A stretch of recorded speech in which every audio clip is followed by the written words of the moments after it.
तो हमको इंटरेस्ट कभी नहीं मिल सकता। मतलब कि यदि बैंक कोलेटरल रखता है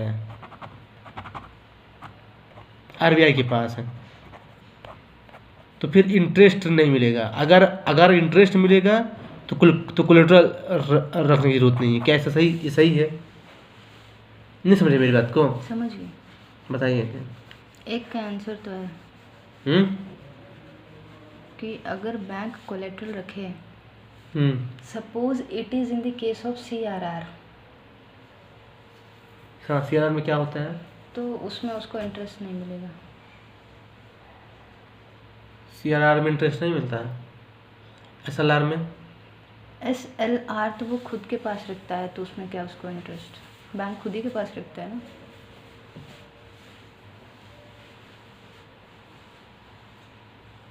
अच्छा, सीआरआर क्यों क्यों रखना पड़ता है बैंक को उसके पास, आरबीआई के पास? It work as a security deposit of bank. तो फिर उसे इंटरेस्ट क्यों मिलेगा? हाँ, तो इसलिए तो नहीं मिलता है क्योंकि सिक्योरिटी डिपॉजिट, जैसे हमने अपने इधर ब्रोकर को सिक्योरिटी रखा है, थोड़ी उसमें कोई इंटरेस्ट देगा हमें। इट्स लाइक वो डिफ़ॉल्ट ना करे, ही मस्ट बी डेलीगेंट, तो इसलिए वो सिक्योरिटी रखता है। सेफ्टी नेट हाँ, है। Safety net. और एक और सेफ्टी नेट SLR रख दिया खुद के पास। अच्छा भैया, मैंने उस दिन बताया था बैंक और नॉन बैंक। तो ये जो बैंक है, तो ये तो आपको पता है, ठीक है, कि आरबीआई जो है ना इसको रेगुलेट नहीं करता। ये आरबीआई से पैसा नहीं ले सकता नॉन बैंक, ठीक है। क्या सीआरआर रखने की जरूरत पड़ती है इसको, नॉन बैंक को? है नॉन बैंक को नहीं, नहीं पड़ते। रखना पड़ता है।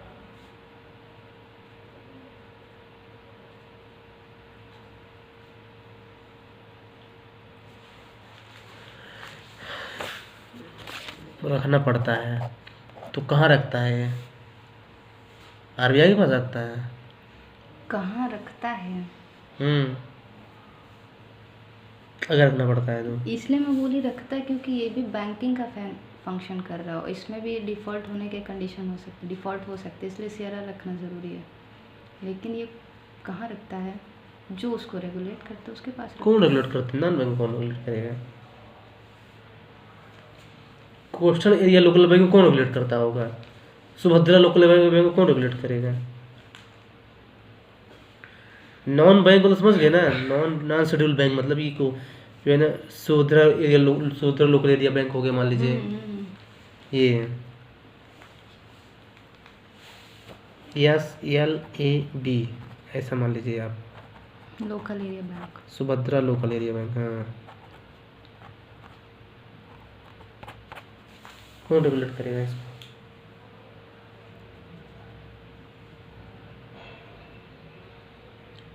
आरबीआई करेगी। नो, आरबीआई तो रेगुलेट करेगा ही नहीं। इसको सीआरआर रखना पड़ता है, पर जानते कहाँ? अपने पास।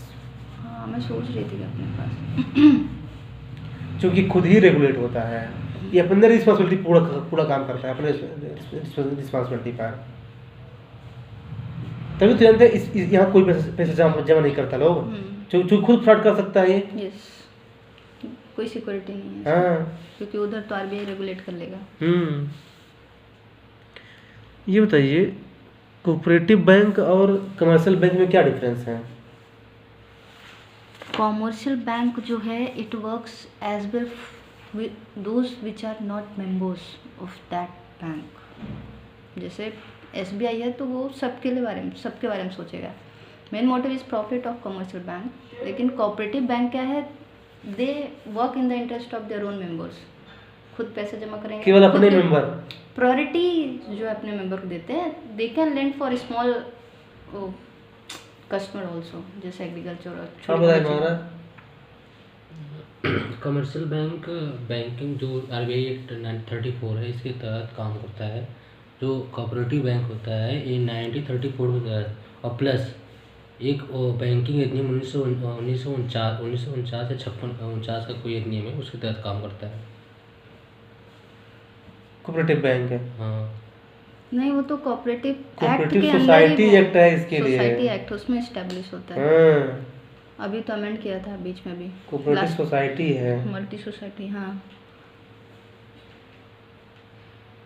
कौन सा ईयर है ये cooperative society act?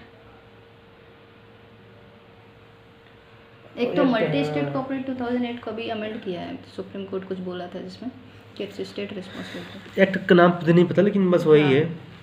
Cooperative act है। और बताइए कुछ बेसिक डिफरेंस। कोऑपरेटिव बैंक एक बेसिक डिफरेंस है, आप लोग नहीं लिख पा रहे हैं। कमर्शियल बैंक जो है ना वो प्रॉफिट पे काम करते हैं, तो मैं बोली तो प्रॉफिट, और कोऑपरेटिव बैंक अपने मेंबर्स इंटरेस्ट। गलत इंटरेस्ट पे तो काम ही नहीं करता है। मेंबर इंटरेस्ट ये सब वर्ड का कहना गलत होगा। ओके।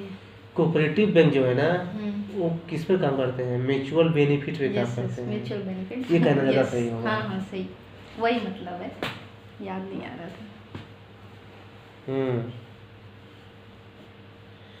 तो फिर ये बताइए, ये डेवलपमेंट बैंक और कमर्शियल बैंक में क्या डिफरेंस है?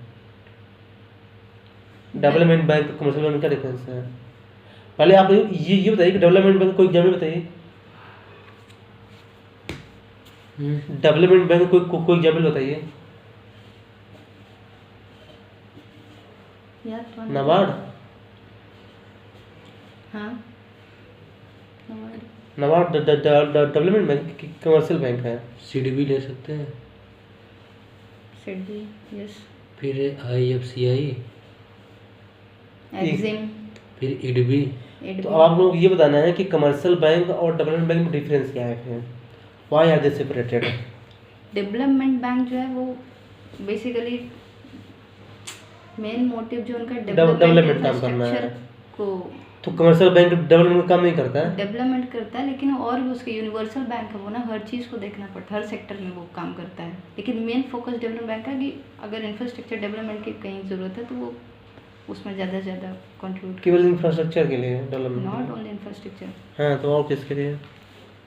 क्योंकि सिर्फ वो तो गलत हो जाएगा, इतना बड़ा बैंक सिर्फ इंफ्रास्ट्रक्चर थोड़ी होगा। डेवलपमेंट बैंक जो होते हैं कहीं न कहीं ये विशेष सेक्टर के लिए ले जाते हैं, जैसे कि इंडस्ट्री एरिया हो गया, एग्रीकल्चर हो गया।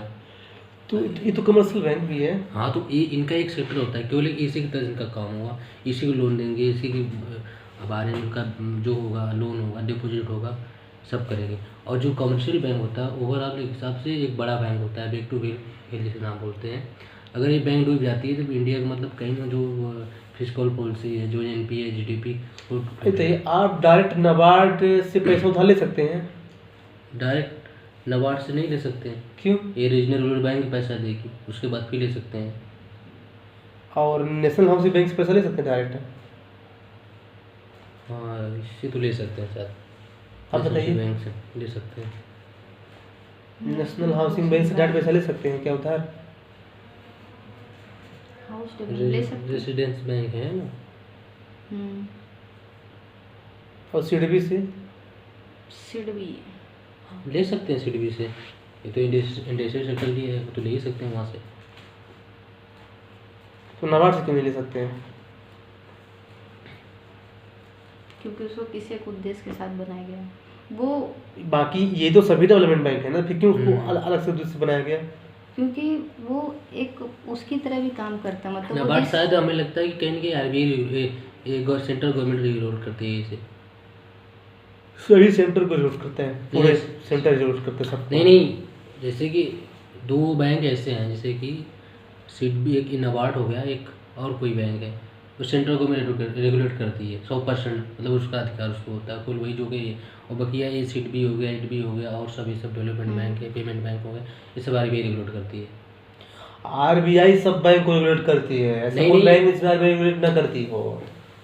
नहीं, दो बैंक मैंने पढ़ा है, RBI रेगुलेट नहीं करती है। ऐसा कहीं हो नहीं सकता? बताइए, सेंट्रल गवर्नमेंट के कंट्रोल में होती है वो, लेकिन RBI रेगुलेट सभी बैंक को करती है। ये माइंड में सेट कर लीजिए। All the banks are regulated by RBI directly या इनडायरेक्टली, लेकिन रेगुलेट तो RBI ही करेगा। कुछ हो गया तो वो बैक और अगर सेंटर भी करेगा तो आरबीआई को ही मतलब इंडिकेट कर रहा है वो। हाँ, आरबीआई को इंडिकेट कर रहा है। जानते हैं एक बेसिक डिफरेंस क्या है तो टर्मिनल बैंक और कमर्शियल बैंक में? इन दोनों बेसिक डिफरेंस ये है कि ये जो है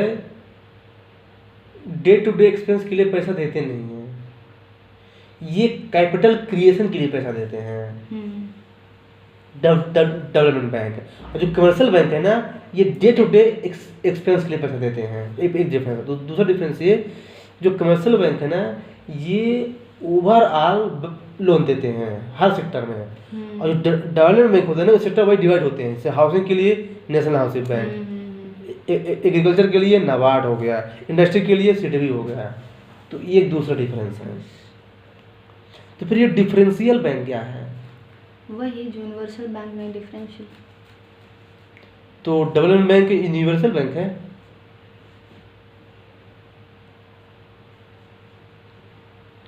मैं पूछ रहा हूँ डेवलपमेंट बैंक और डिफरेंशियल बैंक में क्या डिफरेंस है? यूनिवर्सल बैंक जो है मतलब वो आपको हर बेनिफिट प्रोवाइड करता है। तो ठीक है, कमर्शियल बैंक आप बोल रहे हैं, लेकिन मैं बोल रहा हूँ कि डेवलपमेंट बैंक और कमर्शियल डिफरेंशियल बैंक में क्या डिफरेंस है? मतलब डिफरेंशियल बैंक जो है या तो वो किसी फंक्शन कंस्टेंट होगा उसमें, या रीजनल कंस्टेंट होंगे। मतलब ऐसे करके डिफरेंशियल बैंक हो जाएगा। जैसे रीजनल रूरल बैंक तो वो रीजनल स्पेसिफिक रीजन में उसको इस्टेब्लिश करना है। लेकिन स्मॉल फाइनेंस बैंक जो है वो उसमें है कि आप ये सब क्या कहते हैं, छोटे जैसे स्मॉल इंटरप्राइज इन सबको पेमेंट करनी है, एग्रीकल्चर में देना है। तो ये भी तो यही कर रहा है, सीडबी भी तो यही कर रहा है, स्मॉल तो दे रहा है। इसमें लगता है शायद एग्रीकल्चर में लॉन्ग टर्म के लिए जो लोन देता है, जैसे 20 से 25 साल के लिए, उसके लिए डिफरेंशियल लॉन्ग टर्म के लिए लोन दे सकता है उसमें एग्रीकल्चर के लिए। तो पेमेंट बैंक भी तो है डिफरेंशियल बैंक, तो वो तो लोन नहीं देता, वो तो लोन देता ही नहीं है। पेमेंट लोन, हाँ वो नहीं देता है। वो तो लोन देता ही नहीं। ले क्लियर कीजिए कंसेप्ट यार। क्लियर है, वो बता नहीं पा रहे। नहीं जानते क्या है, बता नहीं पा रहे ना। शब्द नहीं आ किसी ने कहा था कि यदि आप किसी चीज को बता नहीं पा रहे ना, तो सही से समझे इसका मतलब कि आपके आप सब सही समझे नहीं है। क्योंकि आपने लैंग्वेज में बता नहीं पाए, इसका मतलब ये है कि आप उसको समझे नहीं है। समझ गई मैं, ये तो पता है मुझे। जब पता है तो बताइए, पता नहीं तक आंसर। अरे अरे इतनी बेइज्जती क्यों कर रहे हैं?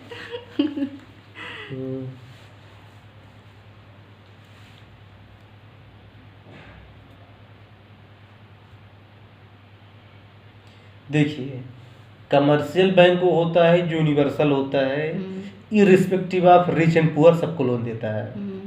डेवलपमेंट बैंक वो होता है जो स्पेसिफिक सेक्टर में देता है और डेवलपमेंट के लिए देता है। और जो डिफरेंशियल बैंक होता है ना, ये डिफरेंट तरीके से काम करने के कारण इसे डिफरेंशियल बैंक कहते हैं। कैसे डिफरेंट तरीके से? एग्जाम्पल पेमेंट बैंक, ये केवल डिपॉजिट एक्सेप्ट करता है, लोन नहीं देता है। ऐसे स्मॉल फाइनेंस बैंक, इसमें पीएसएल कितना होता है स्मॉल फाइनेंस बैंक में? 75% है। मतलब कि इसका मोस्ट ऑफ द लोन जो है ना, केवल पुअरेस्ट पीपल को जा रहा है। तो इस जो है ना, ये डिफरेंशियल बैंक हो गया। मतलब कि जिसका जो उद्देश्य होता है ना, वो लिमिटेड है और डिफरेंट है दूसरों से। जैसे डेवलपमेंट बैंक हो गया, कोऑपरेटिव बैंक हो गया, कमर्शियल बैंक हो गया, इसलिए इनको डिफरेंशियल बैंक बोला जाता है। तो क्या दो ही डिफरेंशियल बैंक है कि और हैं? पेमेंट बैंक हो गया और स्मॉल फाइनेंस बैंक, और कौन है बताइए?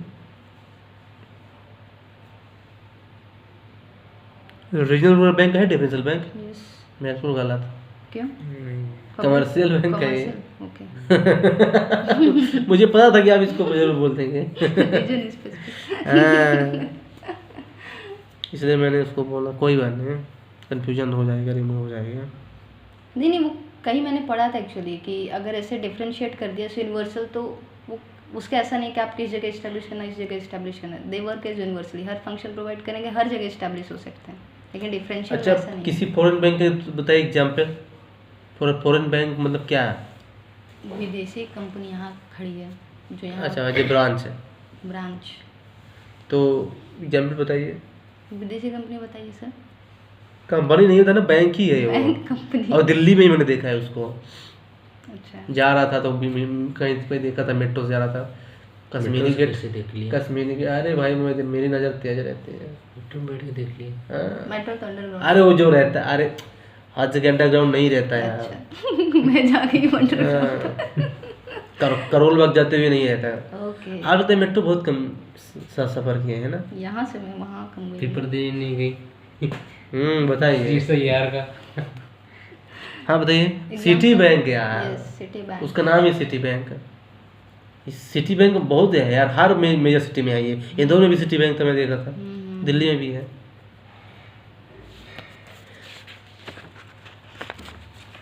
ये कुछ बेसिक है, अभी मैं डिस्कस कर रहा था कि बेसिक क्लियर हो जाए, मतलब जो है, क्योंकि आप लोग कोचिंग किए हैं, ये तो दृष्टि में पढ़े हैं, आप विजन में पढ़े हैं। तो आप इधर वो कर दीजिए, फिर आप कहेंगे भी edit आप भी नहीं पढ़ा होता है। दीजिए। मैं तो पढ़ा ही रहा हूँ, मैं पढ़ाता थोड़ी हूँ, मैं बस फैसिलिटेट करता हूँ। चलिए एक चीज़ देख लेते हैं थोड़ा सा। लीगल टेंडर मनी, एक होता है फिएट मनी, एक होता है फ्यूडिशरी मनी। इन तीनों में डिफरेंस बताइए। बहुत बहुत ज़्यादा पूछते हैं कैसी है महाराज। बताइए महाराज। चलिए मेरे पास 100 रुपये का नोट है, ये क्या है तीनों में? Fiat money. अच्छा फिएट मनी है। आप बताइए। सर जो भी करेंसी या नोट जो भी बात करें, अगर वो ऑथोराइज्ड है तो वो फिएट है। मतलब कि यह भी बोल रहे हो फिएट है, तो फिर कोई बताइए इसके एग्जाम्पल के बताइए फिर। लीगल टेंडर का क्या एग्जाम्पल होगा? लीगल टेंडर जैसे कि आपका हो गया चेक। नो, चेक इज हाँ। Not legal tender. DD DD मतलब डिमांड ड्राफ्ट। डिमांड, ये क्या होता है डिमांड ड्राफ्ट? हम अपने बैंक से डिमांड करते हैं कि आप उस बैंक में पैसा ट्रांसफर कर दो। तो ये लीगल टेंडर है? Yes, cheque is not legal tender. तो चेक क्या है? फिएट मनी है? लीगल टेंडर वो होते हैं जब आप, इसका एक बेसिक चीज़ ये है कि अगर आप अपना रिटर्न कर रहे हो, है ना, लोन रिटर्न कुछ भी कर रहे हो, तो अगर उसमें आप रिटर्न सेटलमेंट कर रहे हो और सामने वाला इंसान उसको अगर मना कर दिया, लेने से मना कर दिया, तो वो इसका मतलब कि लीगल टेंडर नहीं है। तो लीगल टेंडर अगर है तो वो सामने वाले से मना नहीं कर सकते। जैसे मैं आपको 100 रुपये वापस कर रही हूँ तो you can not deny to take that 100 rupees, तो लीगल टेंडर हो गया। लेकिन चेक जो है वो डिनाई कर सकता है सामने वाला। अगर तो चेक क्या है? चेक फिएट मनी है फिर? Cheque is not fiat money. तो चेक क्या है फिर? फिड्यूशरी है? जो कि तीनों कैटेगरी में नहीं आता। लीगल टेंडर मनी को ये भी बोल सकते हैं ना, क्या? क्वाइन को भी बोल सकते हैं कॉइन कि क्वाइन एक्ट के तहत कोई भी शॉप होगा, कोई भी दुकानदार होगा 1,000 तक सिक्का ले सकता है। अगर वो नहीं ले रहा है तो आप उसके ऊपर कार्रवाई कर सकते हैं। तो कहीं लीगल टेंडर कहा गया क्यों? नो नो, क्या कॉइन इज नॉट लीगल? आप लोग जो है ना गलत बता रहे हैं। अरे यही है, फिएट मतलब ऑथोराइज्ड है और लीगल मतलब कि रेट सेटलमेंट में उसे मना नहीं कर सकता, और fiduciary means which is not authorised. Fiduciary अब इसका एग्जाम्पल ये है, जैसे 500 रुपीज़ का जो नोट है, ठीक है, दैट इज़ फिएट करेंसी क्योंकि it is authorised from RBI, लेकिन it is not legal tender sir, क्योंकि हम आपको अगर बोलें कि ले लो, हम तुम्हें रिपे कर रहे हैं, तो आप मना कर नहीं दे सकते सकते, हैं, आप मना कर सकते हैं, इम्पोज 500 नहीं नहीं लो देंगे। इसे। तो वो अब लीगल टेंडर नहीं रहा, still it is fiat currency. ये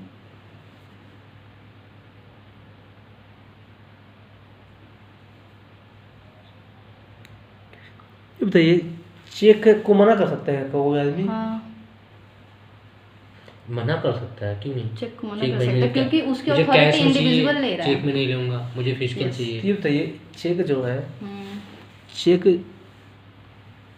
ये कौन इशू करता है? चेक इंडिविजुअल वो sign करता है इंडिविजुअल नीचे। करता है, कि हम अपने अकाउंट से 500 रुपये दे रहे हैं, उसमें साइन। लिखता है, वो अपना 500 देगा, अपना साइन देगा, आपको देगा, आप जाके बजा लीजिए बैंक से। आप चेक नहीं दिए कभी? आप लोग जो है ना गलत बता रहे हैं। क्या? देखिए हर एवरी बैंक नोट है ये लीगल टेंडर मनी है। यानी 100 रुपये का जो नोट है ना, ये फिएट मनी नहीं, लीगल टेंडर है। हम्म, मैंने सेट कर लीजिए,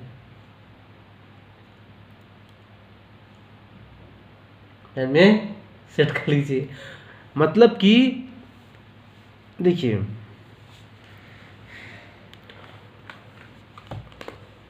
तो फिर फिएट मनी क्या है? Authorised one. तो ये भी तो ऑथराइज्ड है यार, लीगल टेंडर भी है। फिर वही बात बोल रहे हैं बार बार आप। इसमें बेसिक डिफरेंस है ये सर। अब जैसे कि आप अमेरिकन डॉलर ले लीजिए, तो वो क्या है, लीगल है कि फिएट है? क्या? डॉलर क्या है, लीगल करेंसी है कि फिएट करेंसी है? डॉलर, हम्म, डॉलर लीगल नहीं है, फिएट करेंसी आएगा। क्यों? क्योंकि कोई मना कर सकता है उसको, जिसको कोई मना नहीं कर सकता। 100 रुपए के नोट्स को आप कोई मना नहीं कर सकता इंडिया में। तो वो फिएट है। वो नहीं, वो लीगल है। जिसको कोई मना नहीं कर सकता ना, वो लीगल टेंडर मनी है। और जिसको कोई मना कर सकता है वो फिएट मनी आ जाएगा। जैसे देखिए, चेक, चेक को नहीं, मुझे चेक नहीं लेना, मुझे पैसा चाहिए, मैं चेक नहीं लूँगा। लेकिन इसका मतलब ये नहीं कि चेक गलत चीज़ है, तो ये फिएट मनी के अंदर आएगा चेक है। और जो फिडुसरी मनी है ना, ये क्या होता है? ऐसी मनी जो गवर्नमेंट के द्वारा बैक्ड नहीं है। जैसे गोल्ड, गोल्ड गोल्ड मनी थोड़ी है। गोल्ड इंडिविजुअल दे रहा है आपको, आप मना करते हैं गोल्ड मुझे नहीं लेना है, गवर्नमेंट थोड़ी उसको बैक कर रहा है। ये फिडुसरी मनी हो बोल गया। सकते हैं, सिर्फ शेयर बांडिंग बोल सकते हैं फिर तो। कंपनी का शेयर, हाँ बोल सकते हैं कि ये फिडुसरी मनी है। तो ये है बेसिक डिफरेंस तीनों में। ध्यान रखिए, 100 रुपये का नोट लीगल टेंडर मनी के अंदर आएगा, क्योंकि उसको कोई मना नहीं कर सकता कि नहीं मैं नहीं को 100 रुपये का मनी, उसको जेल हो सकती है। हाँ, तो 100 रुपये तो फिएट और चूंकि लीगल टेंडर दोनों ही है है। ना। फिएट और लीगल दोनों है। अरे नहीं समझे तो फिर डिफरेंस क्या आ जाएगा यार? फिएट मनी मतलब जिसको मना भी किया जा सकता है। जैसे मुझे नहीं चाहिए चेक, आप मुझे पैसा दो। मुझे आप 100 रुपये दे रहे हैं, मैं नहीं लूँगा, और 100 का आप सामान दे दीजिए आप। वो अलग चीज़ है ना महाराज। वो ऐसे मतलब कि नहीं मुझे ये नोट नहीं चाहिए, मुझे कोई दूसरी नोट चाहिए, आप ऐसा नहीं बोल सकते। ये मतलब है, वो तो सामान तो अपना आपस ही मेल जोल है। मतलब समझे? जैसे देखिए, जैसे मैं आपको 100 दे रहा हूँ डॉलर में, तो आप बोल सकते हैं मेरे को कि नहीं मुझे 100 डॉलर में नहीं, मुझे 100 इंडियन रुपये में चाहिए, तो मैं कुछ नहीं कर सकता वहाँ पे, क्योंकि आप सही बोल रहे हैं। लेकिन आप 100 रुपये दो नोट है और आप बोले कि नहीं मैं इसको ले नहीं सकता, मुझे 100 रुपये की दूसरी नोट चाहिए, तो ये फिर आप खिलाफ केस हो सकता है, क्योंकि लीगल टेंडर है। तो मैं वही तो बोल रही थी, जो मना नहीं कर सकते हैं लीगल। लेकिन आप 100 रुपये के नोट्स को बोल रहे थे फिएट मनी है, वो नहीं है लीगल टेंडर। मैं तो 500 रुपीस एग्जाम्पल दी थी कि अरे यार 5 रुपये 100 रुपये क्यों नहीं होगा? कोई भी इंडियन रुपये, every note bank, every note, तो हो गई। सिक्का भी, हम्म, कॉइन उसमें तो आरबीआई का रहता है।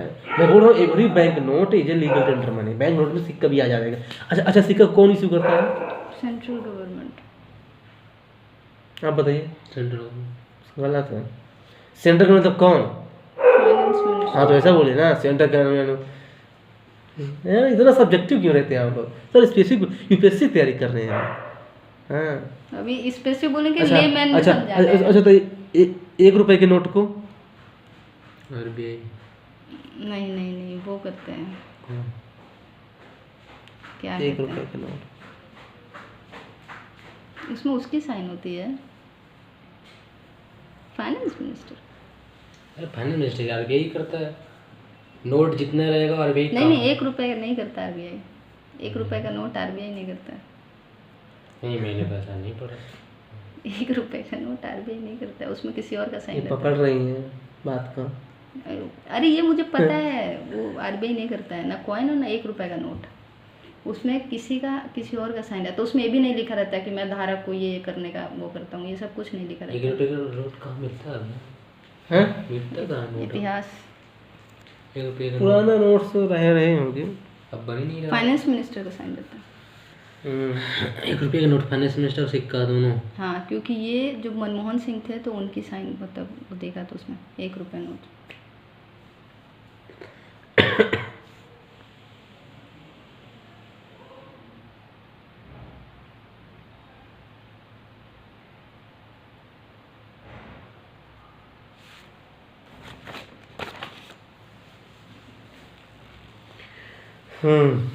तो ये कुछ बेसिक हो गए, चलिए हो गए। सोचा भी थोड़ा कर लो डिस्कस। समझ में आ रहा है ना? चीज़ों को अच्छे से क्लियर करते चाहिए, क्योंकि क्या है ना, ज़रूरी है ये। लोग इसमें कंफ्यूज रहते हैं। फिर एक टर्म होता है, बेसिकली 3 टर्म है ये LPG, लिबरलाइजेशन, प्राइवेटाइजेशन, ग्लोबलाइजेशन। बताइए इन तीनों में क्या डिफरेंस है? लिबरलाइजेशन मतलब क्या है? बहुत बहुत बेसिक टर्म है, लेकिन देखना आप लोग कंफ्यूज हो जाएंगे। बताइए सही महाराज, लिबरलाइजेशन मतलब क्या है? तीनों में क्या डिफरेंस है?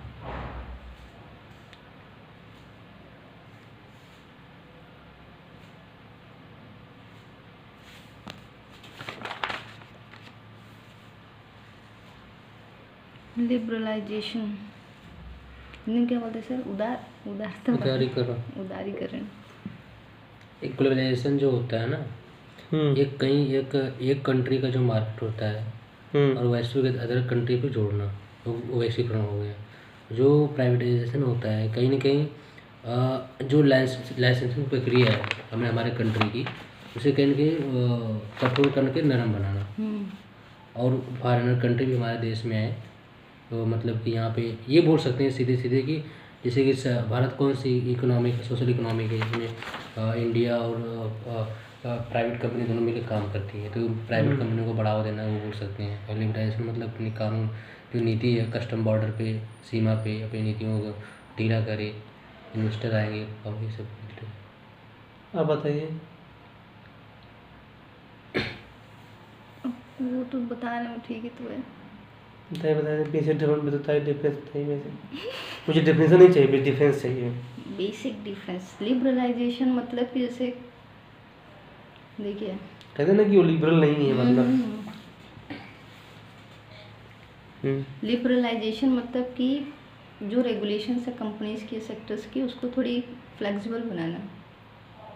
रेगुलेशन से किसकी? स्टेट का? Companies, state. कहाँ है कंपनी स्टेट की रेगुलेशन? अरे मतलब मार्केट सेक्टर में। मतलब नहीं समझ क्या बोलना चाहते हैं आप? मतलब जो स्ट्रिक्ट नियम, पॉलिसीज, रेगुलेशंस है, उसको थोड़ी फ्लेक्सिबल बनाना। किस सेंस में? जैसे मतलब क्या सेंस में? हाँ, रुकिए फिर मैं बताती हूँ। और प्राइवेटाइजेशन मतलब कि सिर्फ गवर्नमेंट की वजह से वो ना हो के उनको प्राइवेट को भी इन्वॉल्व करना, प्राइवेटाइजेशन हो गया। ग्लोबलाइजेशन मतलब कि मार्केट ओपन तो करना। लिबरलाइजेशन में प्राइवेट को इन्वॉल्व नहीं करते? करेंगे अगर पॉलिसीज उसकी वो हो जाएंगी। तो फिर डिफेंस करा जाएगा क्यों? तीनों टर्म को एक साथ लिया गया LPG, जब बात एक ही है तो। नहीं, बात तो एक ही नहीं है, अलग ही है। हाँ तो फिर आप लेकिन आपका आंसर तो एक ही बता रहा है मुझे। UPSC इतना डीप में अगर गया ना तो लोग फंस जाएंगे। बेसिक टाइम में लोग बोल देते हैं LPG रिफॉर्म। बताओ LPG का मतलब बताओ। ये कहीं ना कहीं एज ए ट्रेड के रूप में काम कर सकता है। लिबरलाइजेशन ट्रेड तो ग्लोबलाइजेशन में आएगा यार। देखिए ग्लोबलाइजेशन का मतलब जानते हैं क्या होता है? बेसिकली ग्लोबलाइजेशन मतलब होता है, जानते क्या? जियोग्राफिकल बाउंड्री को रिमूव करना। मतलब जैसे कि USA और इंडिया, तो जो बॉर्डर है ना, इसको बिल्कुल अलग कर देना। मतलब आदान प्रदान हो रहा है, ओपन इकोनॉमी। हाँ, केवल इकोनॉमी बस नहीं, सोशल भी है। लोगों का भी आना जाना जो है ना वो हो गया, वो है ग्लोबलाइजेशन। लिबरलाइजेशन जो है ना, लिबरलाइजेशन जो है ना, ये ब्रॉड टर्म है। ये केवल इकोनॉमी से लिमिटेड नहीं, जो आप लोग बोल दें इकोनॉमी ना, केवल इकोनॉमी से लिंक नहीं है, ये पॉलिटिक्स से भी हो सकता है। लिबरलाइजेशन सोच सकते हैं, कहते हैं ना कि वो अपने विचारों में बहुत लिबरल है। मतलब कहने मतलब ये है कि जो है ना, वो जो है ना रिस्ट्रिक्शन नहीं लगा रहा है। इसका मतलब ये होता है, मतलब कि चीज़ों को लेकर के ओपन है। तो देखिए लिबरलाइजेशन का बेसिक मतलब ये हो जाएगा कि जो स्टेट का कंट्रोल है ना, रिस्ट्रिक्शन का, उसको रिड्यूस या रिमूव करना, वो होता है लिबरलाइजेशन। और प्राइवेटाइजेशन मतलब ये होता है कि जो पब्लिक सेक्टर बिजनेस है ना, उसको प्राइवेट सेक्टर बिजनेस में कन्वर्ट करना, ये है प्राइवेटाइजेशन। जैसे LIC है, LIC क्या है? पब्लिक है, पब्लिक कंपनी है LIC। क्या है LIC? कैसी कंपनी है? गवर्नमेंट गवर्नमेंट है प्राइवेट है? दोनों है। दोनों ही बोल रहे हैं। गवर्नमेंट है, अब तो LIC तो साथ गवर्नमेंट से सरकार ने साथ हाथ हटा लिया है, उसमें डूबने वाली है LIC। नहीं, अब अभी भी इंडिया की सबसे बड़ी कंपनी में हाँ आती तो है डूब LIC। डूब गई क्या? मेरे भैया उसमें काम करते थे, लाखों लोग लाखों करोड़ों पैसा जमा किए थे, डूब गई कंपनी, पैसा मिला नहीं, वो तो मुझे पता चला। हाँ LIC गवर्नमेंट बोला मैं नहीं देखूंगा। अच्छा। हाँ अब गवर्नमेंट जब शादी नहीं पैसे नहीं देगी तो क्या करेगा, वो डूब तो गई, पैसे चले गए सब कुछ। तब अब एक हिसाब से हम बोल सकते हैं वो प्राइवेटाइजेशन है। पहले क्या था, वो सरकारी कंपनी थी, अब थोड़ा सा हो गया है प्राइवेट कंपनी हो गई है।